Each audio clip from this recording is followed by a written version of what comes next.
Davis Cup on kohe siin Tallinnas peagi algraudus, tulge tere tennisekeskusse seda vaatama. Teeme lühikese intervjuu Eesti koondise esireketi Vladimir Ivanoviga. Hova, kui vana sa juba oled praegu? Ma olen 23, aga tegelikult siin esinumber on siin samas, reservis. Me teame, et Jürgen on vigastatud, praegu pead sina kasvanud tulest välja tooma. Ja tegelikult ma olen 29. Nagu 23. Ütle Voa, mis on selle 29 aastaga sul kogunenud tennise mõistes kõrvade vahele ja mis on kogunenud lihastesse?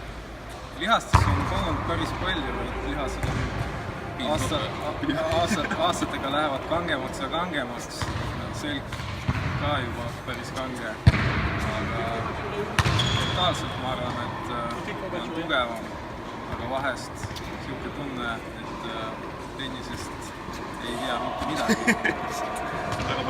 Et on meil palju õppida? Jaa, aga mõnikord vastupidi see tennis tundub nii lihtne, et kõik tuleb välja. Loodame, et siis see reede kuni pühapäeval. Nii, loodame, et tuleb see nädal lõpp välja, aga millal siis ikkagi see loodetud arenguhüpe tuleb? Sa oled seal 400 koha kandis olnud, kõik me ootame. Millal tuleb suur tõus? Mul suur tõus? Just. No, ma loodan, et koha peale Davis Cup. Nagu me teame, peale Davis Cupi on alati hea edasi minna, seal tulevad head emotsioonid ja kodupublik tavaliselt pumpub nii kõvasti üles, et pärast on hea edasi minna. Ja sõbrad, konkurendid aitavad ka kahel pool. Et sellises seltskonnas on ju väärikas olla ja mängida. Kindlasti. Edu teile!